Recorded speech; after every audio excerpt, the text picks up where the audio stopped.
This is Lisa Niver from We Said Go Travel, and I'm so honored and excited to be here with the prolific writing professor, Susan Shapiro. Hello, Hi, how are you? good. Great to be in LA. I know I'm so excited I'm actually see you live at Zibby's bookstore today. Oh, my former student. Well, she is also prolific. She must have learned well from you. She So mentioned me in her fantastic memoir. She talks about taking my class where she first got published.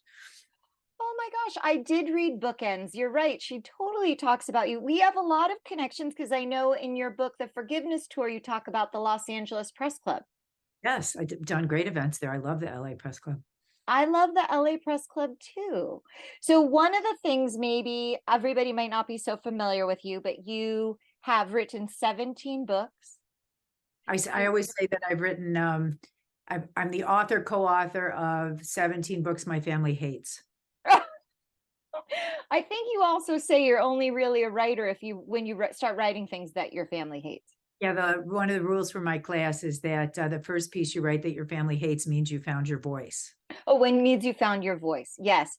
You have a lot of very clever, pithy statements. And even your class, I love what does it say about your class about for people? Gratification. The instant gratification takes too long method, where the goal of the class is to write and publish a great piece by the end of the class. Many And people do. you, Many people do. I'm sure they do. I know so many people that have loved your books. I mean, the book Bible, I think it's a great name for it because people really use that to get published. Thank you. And Byline Bible also. Byline Bible is to help people publish newspaper, magazine, literary short pieces, and the book Bible is for I tackle 20 different book genres. Yeah, it's really incredible. I know. So, just to stay with the Byline Bible for a minute, you talk about the instant gratification takes too long. That can you say a little bit for people that are wondering about taking your upcoming class this summer? I know you focus a lot on helping people. What does it mean to pitch versus write? And, why you, why me, why now? Like you're obviously giving amazing education. So, what happens in the class that's coming up?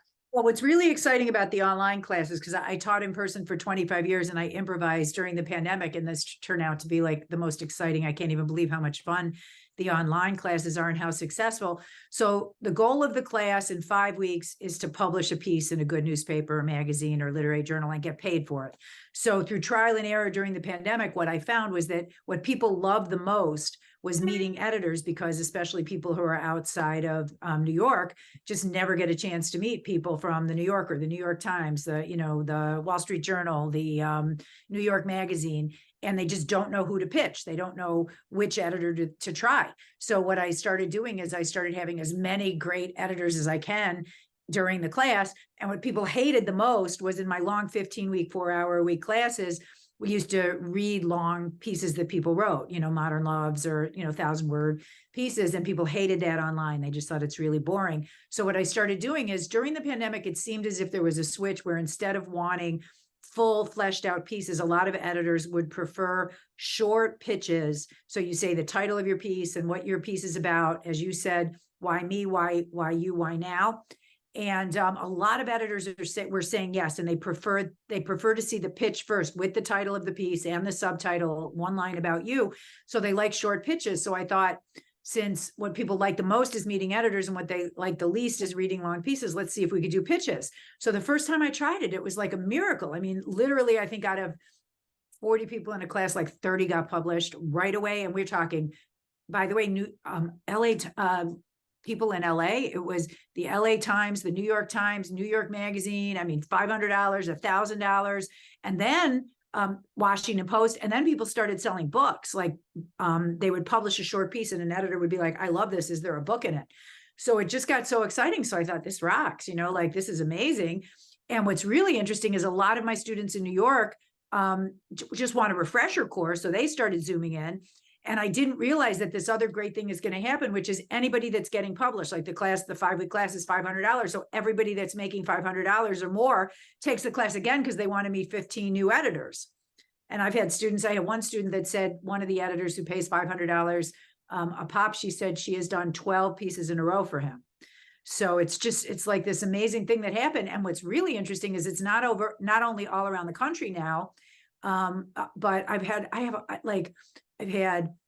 Japan, Malaysia, Vietnam, Brussels, India. And it's so funny because on one Zoom, you'll see people from Asia and it's light out and they're outside on their balconies in the morning. And in the same Zoom in Brussels and Italy, it's night and it's the same Zoom and you can see that it's dark. And what they say, and so they're night owls, but what people say is that, even if it's getting up really early or staying up late, there's really no other way to meet all these editors. And I'm constantly switching them around because they're all switching around themselves. So it's perfect for a beginner. I mean, I've had 14-year-olds and I've had 90-year-olds in different fields. So it's perfect for a beginner who just doesn't know where to start, because you get these great editors that'll just say, the first week, it's just an intro. They'll just say, okay, this is what I want. I'm looking for short, funny pieces that are 700 words that play off the news. And this is what I don't want. And they're so specific, and it's exciting. And then interestingly, I've been getting lately a lot of book authors whose agents and editors say to them, okay, your book is coming out. Now you have to do short pieces. Go try to publish a few short pieces in the Wall Street Journal, the New York Times, Boston Globe, Washington Post. And they're like, how do I do that? And they're like, take Sue's class. Because a lot of my editors know I do this all the time, and agents. So I've had a lot of authors who you would think, they certainly know how to write, but they just don't know how to pitch this specific thing.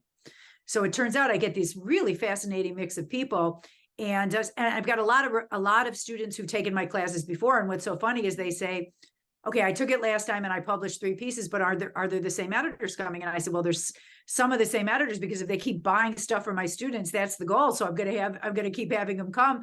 But I said, what? There were 15 and you only sold work to 3. So that leaves 12 that you didn't get a yes from yet. So it might be worth it to take again. And then they take it again and get more clips. So it's sort of turned into this I didn't expect it, because I'm kind of a technophobe. So I didn't expect it, but it's really fun. And it's fun. And I also feel like people have been publishing like some really important stuff, especially during the pandemic. There was a lot of brilliant George Floyd pieces, including a book that came out of it. There's a lot of, the stuff, the anti-Asian, horrible slurs that were happening, the anti-Semitism people have taken on, a lot of medical misconceptions concerning the, what was going on with the pandemic, very, a lot of abortion stuff. So I feel like important work is coming out of it too, which is so cool. Wow, I'm ready to sign up. It sounds fantastic. Cool. I know one of the things that I've read about you and is in, I forget which book, maybe it's in both, is you talk about write the story only you can write. Can you talk a little bit more about what does that mean? Yeah, what happens is I think that some people, it's kind of like do a straight A paper, where they'll write something well, whether it's the humiliation essay, which is write about your most humiliating secret, or the op-ed assignment, which is it really pisses me off when, they'll write something and it's well written and it's well thought out, but you've just heard it before. So yes, we know that war is bad, and that, COVID sucks, and that breakups hurt, and public schools don't have money, so we already know that. So it's like, tell us something we don't know. And so I try to, one of the things, everybody wants me to just do it on Canvas and just tape everything and just like, have people be able to press a button on my website and have access to the classes. But truthfully, I think the reason it works is I'm a really tough critic. So, and I think that that's part of why people have luck, because, I'll read a pitch and I'll say, yes, this is smart. It's boring. I've heard it before. What can you tell me? And I'll start asking, I've been in therapy a million years. So I'll start asking really intrusive questions, and they'll uncover something. And I'll be like, oh my God, now that I never heard. So pitch that. And, so I think you have to, it's not like getting an MBA or a medical degree, a law degree, where you follow a certain path and you're just going to be successful. It's complicated, and there's no, people, basically editors have to fall in love with what they're reading. And, if they're going to decide if they buy a piece or not. So, I help my students figure out, is this original? Is it something new? Is there something, we haven't heard before? Or is it provocative? I think it's Arthur Miller who said, the only thing worth writing is the unspoken and the unspeakable. So I try to get people away from I come from a confessional poetry background. So I try to get people away from, their comfort zone and writing things that are too easy, and to take a risk and be more provocative. So you brought up about a lot of years of therapy, which reminds me of your book that I loved so very much, The Forgiveness Tour. Thank you. And for people that aren't familiar with it, I mean, for me, I really love that book and the journey you went on through different faiths. I'm also Jewish, and I just think for myself, I have a memoir coming out, and the whole piece about forgiveness doesn't mean what someone else did is okay really spoke to me. So I don't know if you could tell people that haven't had the opportunity yet to read The Forgiveness Tour a little bit about the journey you went on. Thanks. Well, so the big question with the forgiveness tour was, what if someone who you care about, who's important in your life, hurts you and they refuse to apologize? And can you forgive them? And that's what happened to me. And it was really like this confusing, mind-boggling situation, because I wanted to forgive. But when I said, I think you owe me an apology, he said, I'm sorry for the imaginary crime you think I committed. So that's, not so great. That makes me want to commit a real crime. So I really struggled with it for a long time. The book took 10 years to finish. So I was really trying to figure that puzzle out. And it just so happened at the time I was working at Holy Apostle Soup Kitchen with a really brilliant Reverend Liz Maxwell. So I happened to be asking her. And so she was explaining to me the concept of forgiveness. And, when Jesus said, forgive them for they know not what they do. And so she explained that to me. And then I have all these rabbis in my life, from, conservative to Chassid to Reform. And I asked their opinion, and there were really fascinating stories about, I think in Judaism, you have to, you're mandated to forgive. And if somebody asks your forgiveness 3 times and you don't give it, then you have to ask forgiveness for not forgiving. So that was sort of this interesting concept. And then in the meantime, I had a friend who was Hindu and actually gave me really brilliant sort of a Hinduistic viewpoint, and Buddhist. So I really wound up asking people from all religions to explain to me their concept of forgiveness and can you forgive somebody who doesn't apologize? And just as I started figuring out I can and how I could do it, and by the way, you could forgive someone and decide never to see them again in your whole life. So forgiving someone doesn't mean that you have to continue the relationship in any way. So just as I was at the point where I was about to be able to forgive without wanting to see the person again, they came back and apologized.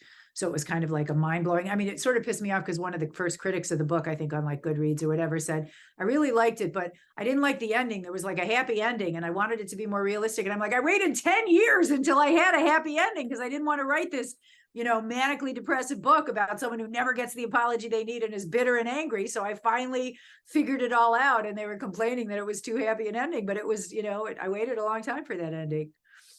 I think that's a really important story for aspiring writers to hear, that everything doesn't have to happen right away. And I think you talk about that in your class, that, you're kind of only one yes away from it working, that right. And there's also a difference when I say instant gratification takes too long, I'm talking about very short pieces. So I'm talking about, there are editors who will buy 3 and 4 and 500 word pieces, and 1,000 word pieces, which are 3 or 4 pages. And I think absolutely within 5 weeks, and my book, Byline Bible, get published in 5 weeks. So I could absolutely teach somebody how to do that in 5 weeks. A book is a different animal. And there's certain kind of books that I think one can do in 6 months or a year, but there's some books that, my first novel it took 13 years from start to finish. So instead of a book launch, it got a book mitzvah. So, there are certain kinds of, You're so books funny. You had a Thank book you, but there's mitzvah?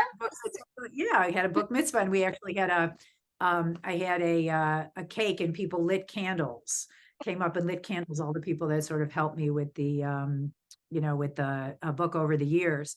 But yeah, so I've been doing this for a long time, and I did a lot of therapy, and I've had a lot of mentors. So what's actually exciting about teaching and about writing the writing guides is that it feels like all my mistakes are worth something, because it took me, I was writing full time when I was 20, and my first real book, 5 Men Who Broke My Heart, came out when I was 43 years old. So that took a really long time to figure it out. So what's so great is that all the mistakes that I made and all, it took so long, but so I could use everything that I learned to help other people so that they don't have to go through all the suffering. And also, there are some shortcuts and there's some things that, that I didn't realize for a long time, like what is your goal? And you could have a different goal for each piece or each book. But everybody wants to have like some standard rule, and there is no standard rule. What do you want? What's going to make you happy in your life? I mean, for my classes, I ask people, what's your goal? If you've never had a clip, sometimes it's just really cool to get paid for your clip. But some of my students already have clips, so they want to give themselves a promotion and write for a better place. Some people want to change the world with their opinion, or sometimes I have doctors and therapists who want to impart wisdom during a rough time. Some people, I want to sell my book. So let's think of a short piece that's going to get editors and agents interested in your book. So I think that based on my own, rejections and failure for so many years, I think that I could work with writers on any stage and sort of help them get to the next step. So talking about things that have a long process, I know that you had written about Barbie and that you had 68 Barbies and the movie's coming out. And I loved your piece in The Sun about Barbie. Thanks. And I just did one for tablet, and I'm working on another piece too about basically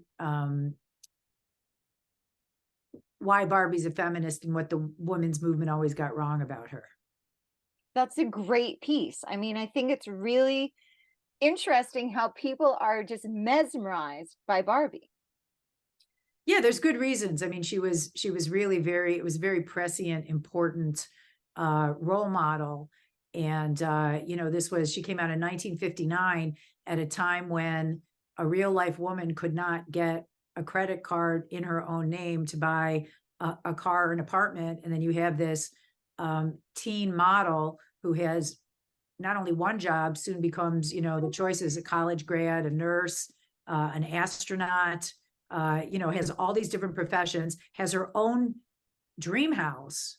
Right. Ken did not buy the dream house. There's no father in the picture. She had her own dream house. She had her own car. Pretty soon she had her own airplane. And that was really, that didn't exist. And it's sort of interesting because I know for myself, that was there were really cool fantasies attached with, and it was very empowering. And a lot of people, I don't think, realize how empowering it was. I mean, it really wasn't until 1974 that a woman was able to get a credit card in her own name without a father or husband co-signing. So, and at that point, there were Black Barbies and there were President Barbies. And, so Ruth Handler, the woman who invented it, really, she was very ahead of her time. She was really an important trailblazer. And I don't think people realize that she made the doll in her own image. Oh, I had read part of a story you did and I knew her name, but I did not realize it was so much in her own image. That's amazing. Yeah, because she was, for a lot of interesting reasons, at a very young age, her family gave her a car. She had her own car at 16, where she found her husband, the guy that she liked, and she was the one who proposed to him. And her family let her go out to California as a teen and work at Paramount Pictures. And she was living in an apartment with girlfriends. And this is like the 30s. So this is someone who had a very unusually independent life. And then her kids were named Barbie and Kenneth. So she named them after her. And she was a clothes horse. She was a workaholic and a clothes horse who loved jewelry and makeup. So there was a lot of stuff in her own life. She had experienced anti-Semitism. And so I think it was very important to her to, she put out a Black Barbie in 1968 during the race riots. I think that was a really important statement. So a lot of people don't understand how prescient and important the doll really was. I know we're going to have to close soon. I think I could talk to you for hours, but can you tell people a little bit about your new book that's coming in November? That's called American Shield, and I'm co-authoring it with Sergeant Aquilino Gunnell, who's a veteran, and he was a sergeant who almost got killed during the January 6th insurrection, and wrote a great piece for the New York Times opinion section that was, I was betrayed by President Trump. So while Trump was announcing his bid at age, in his 70s to run for office again, the real hero, Aquilina Gunnell, can no longer be on the police force based on injuries he sustained trying to defend democracy. So I'm excited. In fact, the event I'm doing in LA tonight is with my counterpoint editors for that book. So I'm excited. Oh my goodness. You have done so many incredible books and stories and helped so many writers. I just have to read you one sentence I loved so much from your forgiveness book, which was, forgiveness takes back your power. You refuse to let someone else's misdeeds rattle your soul any longer. And I think the book you're working on now and the class you're doing is really helping people change their lives. So thank you. Thank you. Thank you. And if anyone wants to email me, 4 of my books are about addiction. So now that I quit all my other addictions, I'm addicted to email. So it's profsue123@gmail.com. And if you email me at night, I always swear to God, I get back to people because I have to cold call and cold email so many people myself that I feel like it's a karma thing. And also, where else is there a particular social media, or do you have a website? Where's the best place for people to find you? Yeah. So there's a website, which is Susan Shapiro Net, and I'm on Facebook and Insta and Twitter. I like all of them. Perfect. All right. Well, thank you so much for spending this time with me. Congratulations on the new book. And I'm going to sign up for your class too. Fantastic. All Thank you so right. Thank much. you. Great timing. See you later.